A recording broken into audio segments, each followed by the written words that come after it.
jalan terus setiap tahun ya untuk menghabiskan anggaran negara. Ya, betul ya? Biasanya kan seperti itu di instansi pemerintah ya. Menghabiskan anggaran dengan cara jalan-jalan, studi banding ke studi tur katanya ya.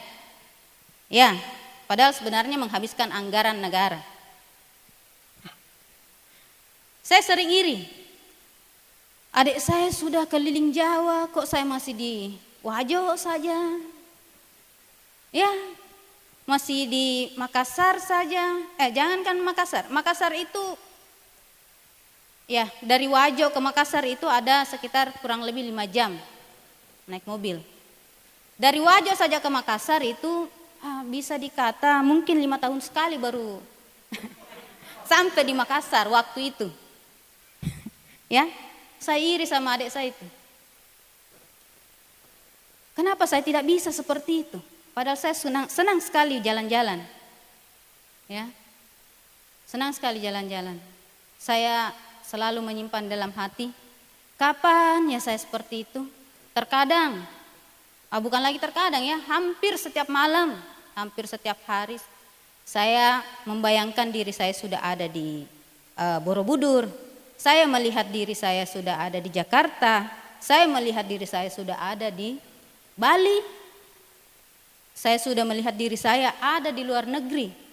Itu yang sering saya lakukan. Ya, itu yang sering saya lakukan. Dan pada akhirnya Bapak Ibu bisa lihat fotonya ini.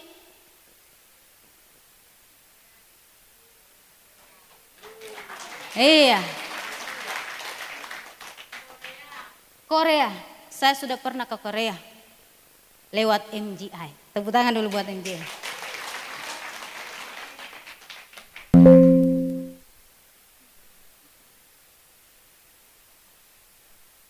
Oke. Nah, ini ada beberapa impian yang saya tampilkan, impian saya yang saya tampilkan ya. Dulu itu waktu sebelum ber-MGI Bapak Ibu, saya hanya menghayalkan, melihatnya di dalam pikiran saya, di dalam hati saya, bahwa kesempat itu saya akan sampai di sana. Ya.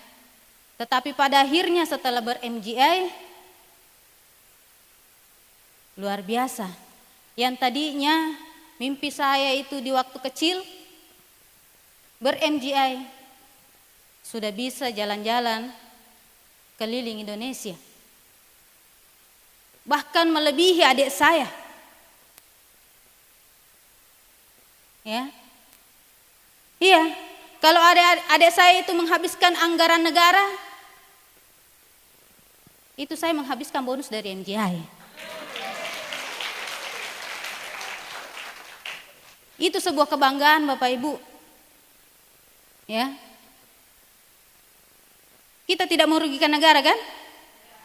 Enggak kan? Itu dari hasil keringat saya sendiri, keringat kita sendiri. Akhirnya impian kita bisa tercapai. Ya. Jalan-jalan ke luar negeri. Tadi sudah kelihatan. Ya kan? Punya rumah sendiri, punya. Karena dulu masih numpang di rumah orang tua. Sebelum ber-MGI itu saya masih numpang di rumah orang tua.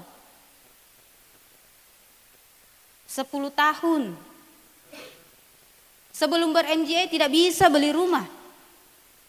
Tapi alhamdulillah Tuhan mempertemukan saya dengan MGI, dengan Bu Lastri, dengan Pak Jara, dengan Mbak Leti.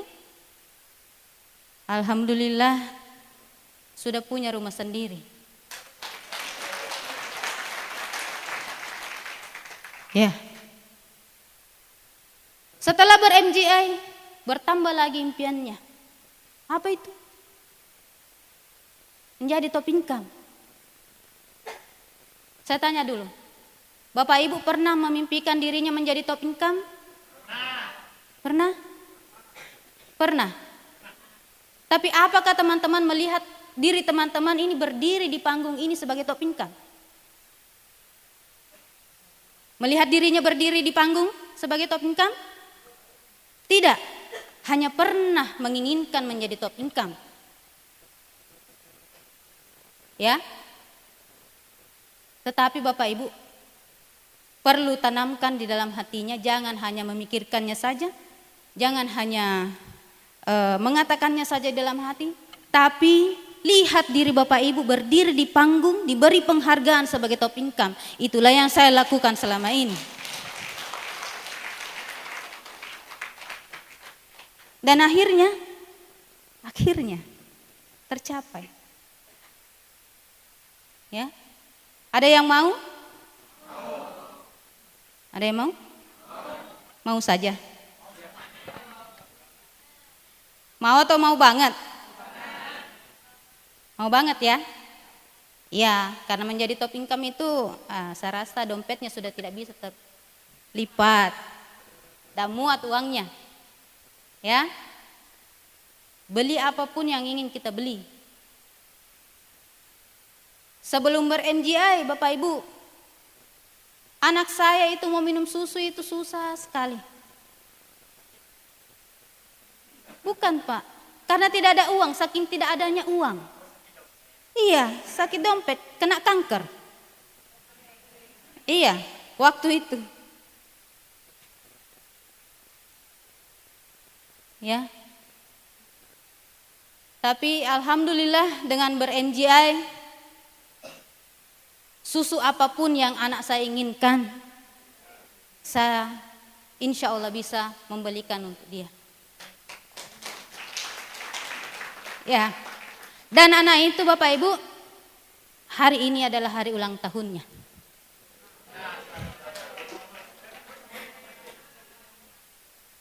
Ya, mungkin sekiranya Bapak Ibu bisa mendoakan anak saya itu. Ya. Cewek. Amin. Iya. Amin. Seperti yang dikatakan tadi Pak Barji, untuk menjadi seseorang yang luar biasa, banyak sekali yang harus kita korbankan. Ya. Saya meninggalkan anak di sana.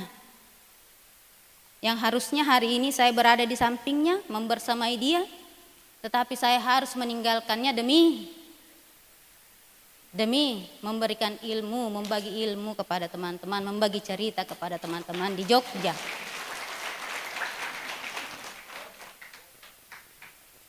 Ya. Saya pernah di bahasa halusnya ya. Saya pernah termasuk dibully oleh para orang tua murid. Ya, karena saya dimarah-marahi, anak saya tidak bisa mengerjakan tugas kelompoknya dengan baik. Saya bilang ke orang tua itu, Bu, bersyukur ibu bisa membersamai anaknya setiap hari. Ya, karena mungkin dompetnya ibu sudah tidak bisa terlipat lagi karena uang. Tapi kalau saya ini Bu, saya masih sedang memperjuangkan masa depan anak-anak saya. Sehingga saya tidak bisa setiap hari mendampinginya. Iya, sakit rasanya, iya sakit. Tapi mau bagaimana? Kita harus memperjuangkan hidup. Betul ya? Ya, karena impian saya itu besar untuk mereka. Selagi muda, ya harus mempergunakan waktu sebaik mungkin. Dan kenapa?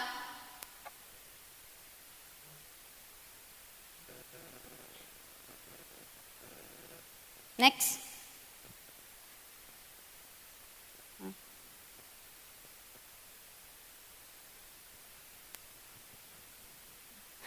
Kenapa? Ini sudah 7 tahun ber-MGI. Tapi kenapa saya masih di MGI? Sebelum ber-MGI Bapak Ibu, banyak sekali pekerjaan yang saya lakukan. Ya. Saya kerja di swasta sebagai karyawan. Saya jadi kurir, jual telur, jadi bidan. Tapi inilah pekerjaan saya yang paling terlama, ber-MGI.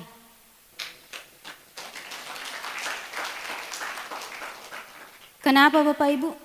Kenapa saya masih ber-MGI hingga saat ini? Ya. Kenapa saya ber-MGI hingga saat ini?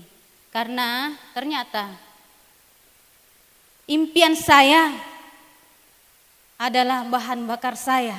Karena saya yakin di MGI impian saya bisa terwujud. Masih banyak impian-impian saya yang ingin saya wujudkan, dan saya percaya dan saya yakin MGI bisa mewujudkan itu. Ya, karena saya sudah melihat bukti selama 7 tahun ini. Banyak dari impian-impian saya itu terwujud setelah ber-MGI. Saya jadi bidan waktu itu, meninggalkan Sengkang saja tidak bisa. Bagaimana caranya? Sewa mobil dari Sengkang ke Makassar itu 150. Gaji saya itu jadi bidan itu 250 sebulan. Nanti diterima 3 bulan. Jadi tidak mungkin ke Makassar, apalagi keluar dari Pulau Sulawesi. Betul ya? Iya. MGI alhamdulillah bisa mewujudkan, dan hingga saat ini Bapak Ibu, saya masih konsisten untuk ber-MGI. Saya masih konsisten ber-MGI. Karena kemanapun dan dimanapun saya diminta untuk datang, insya Allah saya akan hadir. Seperti saat ini, anak saya ulang tahun, karena saya diminta untuk hadir oleh Pak Itong, Pak Trianto, ya saya harus hadir. Ya. Hingga saat ini saya masih fokus ber-MGI, tidak melihat banyak sebenarnya godaan. Banyak sekali godaan di luar sana, banyak bisnis multilevel di luar sana yang terkadang prospek saya banyak sekali. Tetapi saya memilih untuk tetap fokus di MGI. Karena kenapa Bapak Ibu? Ya, karena kenapa saya fokus di MGI? Itu karena sampai saat ini saya belum ada melihat produk dan mega plan yang lebih unggul daripada MGI. Ya, teman-teman yang hadir di sini sudah tepat memilih jalannya. Tinggal bagaimana caranya, kekuatannya teman-teman untuk bertahan di MGI dan mendapatkan hasil yang kita inginkan. Nah, hingga saat ini saya masih komitmen untuk ber-MGI. MGI sudah memberikan saya hasil yang luar biasa Bapak Ibu. Ya. Bukan hanya uang 1 juta, 2 juta, 3 juta. Tetapi sampai ratusan bahkan sampai miliaran rupiah yang diberikan oleh MGI.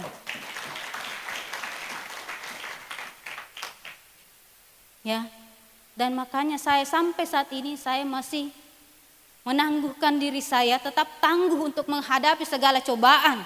Baik itu dari keluarga, baik itu dari teman-teman yang sering mengatakan bahwa bisnis multilevel itu bisnis tidak bergengsi. Tapi bisa saya katakan, bisnis MGI penghasilannya lebih bergengsi dari bisnis-bisnis bergengsi di luar sana. Mereka hanya tidak melihat saja berapa isi rekeningnya orang-orang MGI. Betul ya?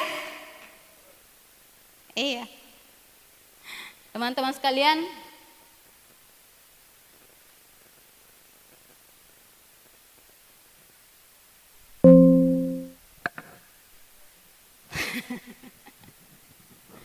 next. Nah, teman-teman sekalian, kenapa di bisnis multilevel marketing, ya, banyak orang-orang yang banyak leader-leader, banyak pemimpin yang pada akhirnya tidak bisa mencapai impiannya. Ya. Kenapa?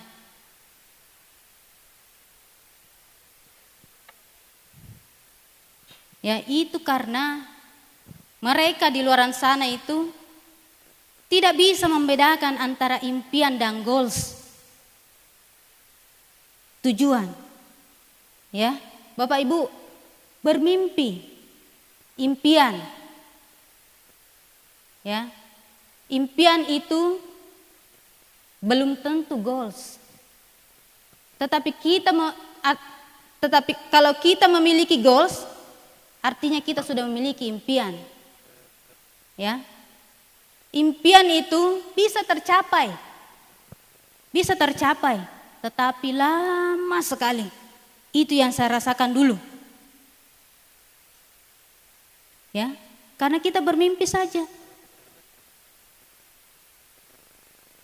Mimpi itu hanya berorientasi pada motivasi. Ya. Kita hanya berhayal, tidak nyata. Tetapi yang perlu kita miliki adalah goals, tujuan. Memang tidak nyaman kalau kita berorientasi pada goals karena itu penuh tekanan Bapak Ibu. Ya. Penuh tekanan kalau kita orientasinya pada goals. Karena kenapa? Goals itu terukur. Harus ada angka. Ya, harus ada jangka waktu. Kapan kita mau mencapai impian kita? Nah, terkadang itu yang membuat orang tidak nyaman. Tidak mau ditarget. Betul ya? Ada kayak nyaman kalau ditarget? Ya? Ada yang nyaman? Ada. Ada. Iya. Apakah sudah diukur? 1 bulan saya sudah harus beli HP. 1 bulan harus beli rumah. Ya. Harus terukur.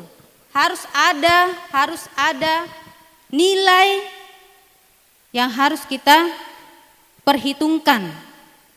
Kenapa kebanyakan orang tidak suka untuk ditarget? Ya.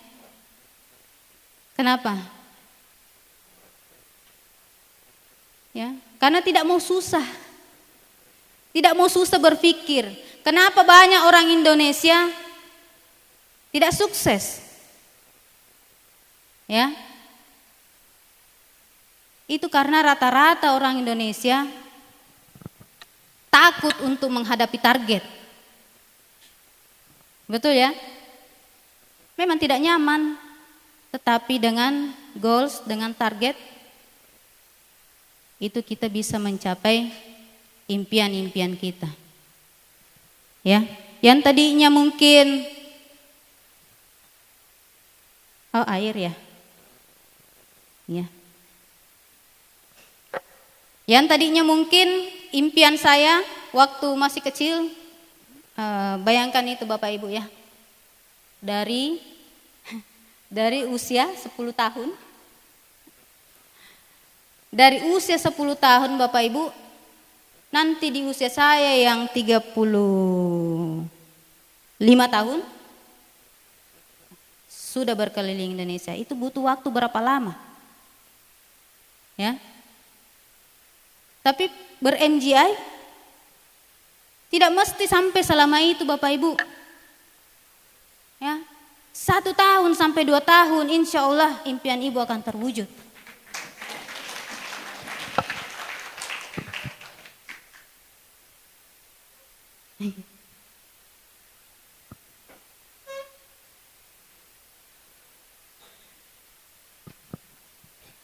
Ya. Kenapa banyak yang gagal? Kenapa banyak yang gagal Bapak Ibu? Kenapa banyak teman-teman kita di bisnis multilevel ini banyak yang gagal? Yang pertama, karena membiarkan orang lain mencuri impiannya. Apa contohnya? impian kita dicuri? Ada yang tahu? Hah? Ada yang tahu? Tidak? Tidak tahu? Nah, itulah kelemahan kita karena tidak tahu kapan impian kita itu dicuri. Sehingga tidak bisa tercapai. Ya. Andaikan saya mendengar teman saya, sahabat saya di luaran sana mengatakan, itu pekerjaan apa itu? Ya. Tidak usah bekerja seperti itu. Bagaimana dengan latar belakang pendidikanmu? Lebih baik kau jadi bidan saja. Tapi apa yang saya lakukan Bapak Ibu? Andaikan saya mendengarkan mereka waktu itu dan saya tidak ber-MGA lagi, kira-kira apakah impian saya bisa terwujud dengan gaji yang 250.000 per bulan? Itu karena saya tidak membiarkan orang di luar sana mencuri impian saya, bahkan suami saya sekalipun. Iya. Apa yang bisa dicuri? Apa impian kita bisa dicuri oleh keluarga sendiri? Bisa. Ya. Impian saya jalan-jalan. Tapi kalau suami saya bilang jangan, misalkan. Tapi alhamdulillah suami tetap mendukung. Ya. Walaupun dia dengan berat melepaskan saya. Iya. Iya kan? Itu salah satu pencuri impian. Ya. Banyak faktor yang bisa mencuri impian kita. Banyak sekali faktor Bapak Ibu. Ya. Banyak sekali faktor dan itu untuk menjadi seorang yang luar biasa, untuk sukses di bisnis seperti ini, jangan sampai impian kita tercuri tanpa kita sadari. Ya. Yang kedua, seperti tadi, hanya bermimpi saja, tapi tidak ada goalsnya. Tidak ada waktu kapan dan sampai di mana saya mau mencapai impian saya, mencapai tujuan saya. Itu yang banyak tidak dimiliki oleh orang-orang pelaku bisnis multilevel marketing. Disuruh saja buat impian, ya. Terkadang juga hanya menyebutkan impian saya ini, impian saya ini, impian saya ini, tapi lupa untuk menulis impiannya. Siapa yang sudah menulis impiannya di sini?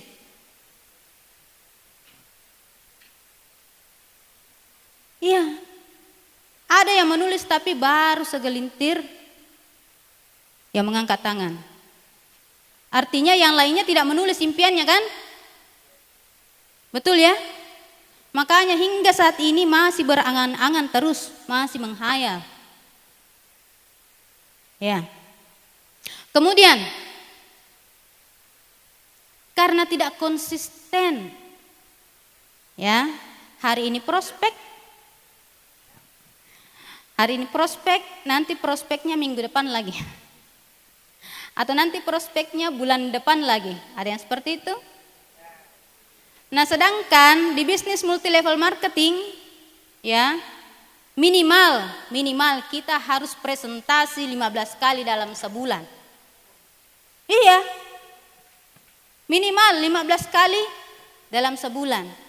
Nah, apakah kita sudah sampai ke batas minimal itu? Ya, jangan heran kalau impiannya belum tercapai. Ya. Mau prospek, mau closing hingga 10 mitra baru dalam 1 bulan, teman-teman itu harus prospek, harus presentasi sebanyak 50 kali dalam sebulan. Siapa HP itu?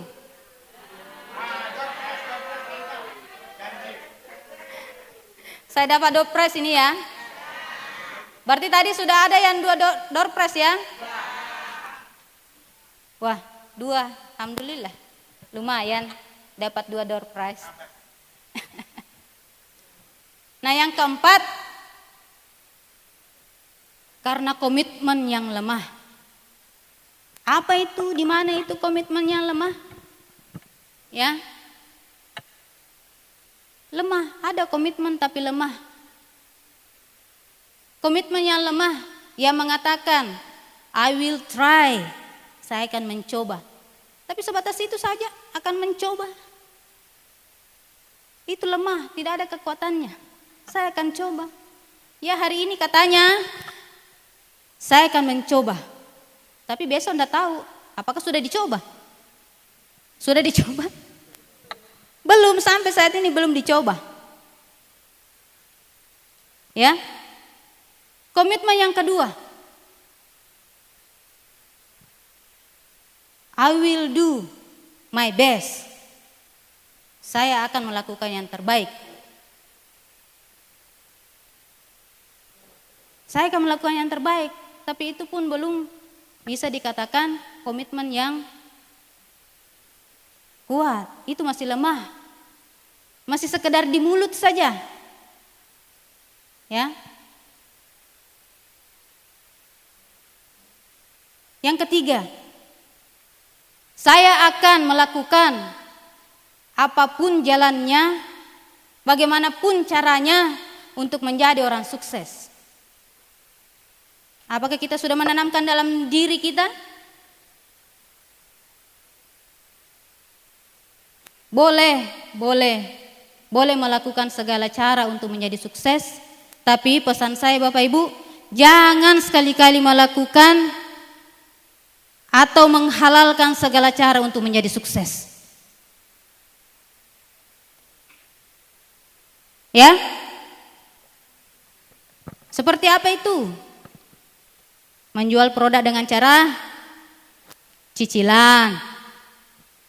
Menjual produk di bawah harga. Yang harganya 2.400.000 karena ada bonus 400.000 jadinya 2.100.000. Jadinya 2 juta. Ada yang melakukan seperti itu? Oh, ada, banyak. Tapi yakin dan percaya Bapak Ibu, teman-teman yang melakukan itu insya Allah tidak akan sukses di MGI. Iya, banyak sekali yang di Sulawesi Bapak Ibu, ya, karena tidak komitmennya tidak bagus, komitmennya tidak kuat terhadap MGI, ya, banyak yang melanggar kode etik dan akhirnya hilang semua. Ya. Di Sulawesi sana banyak yang tadinya cicilan sudah hilang, tidak tahu entah kemana. Yang tadinya menjual harga di bawah menghilang, tidak tahu entah kemana. Tetapi kami yang masih tetap komitmen menjaga kode etik, alhamdulillah masih bertahan hingga saat ini. Ya. Dan komitmen yang paling kuat adalah, ya, anggap saja saya sudah mencapai impian itu. Ya, itu komitmen yang paling kuat Bapak Ibu. Ya. Seperti saya menginginkan menjadi seorang top income di MGI. Saya sudah melihat diri saya berdiri di panggung, diberi penghargaan sebagai top income. Sehingga membuat komitmen kita kuat di dalam diri kita. Tidak, saya harus berada di sana. Ya. Masa Pak Adar bisa, saya tidak bisa?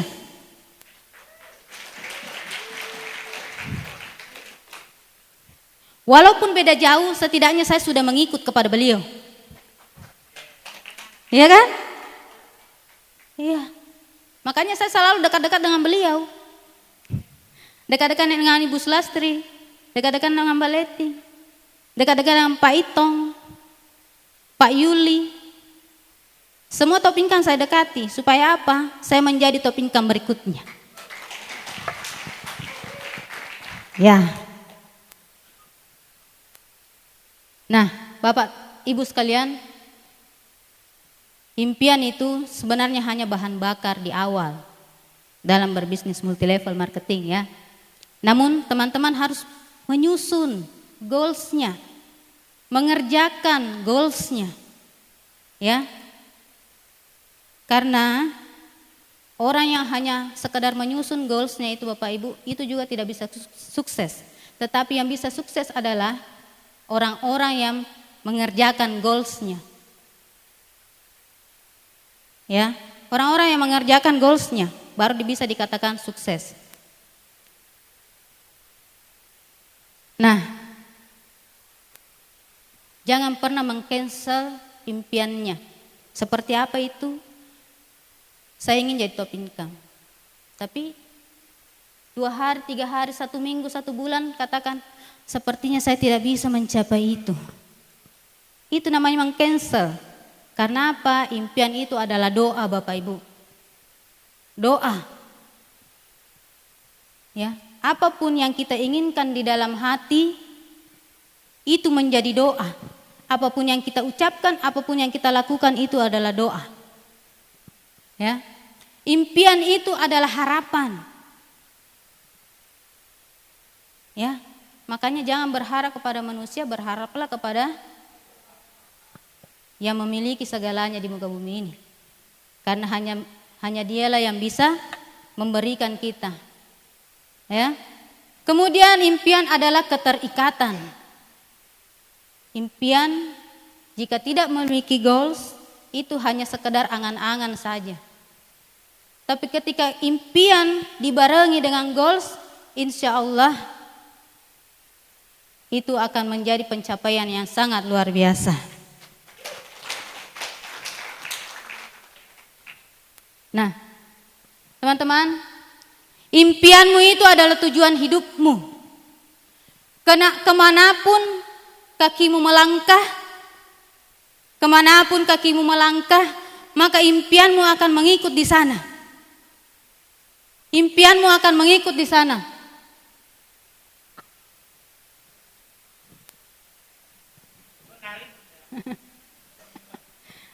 Ya, slide-nya lari-lari nih, ya.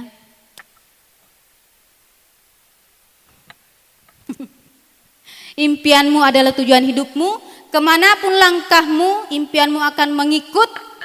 Maka perbaiki langkahmu, besarkan impianmu.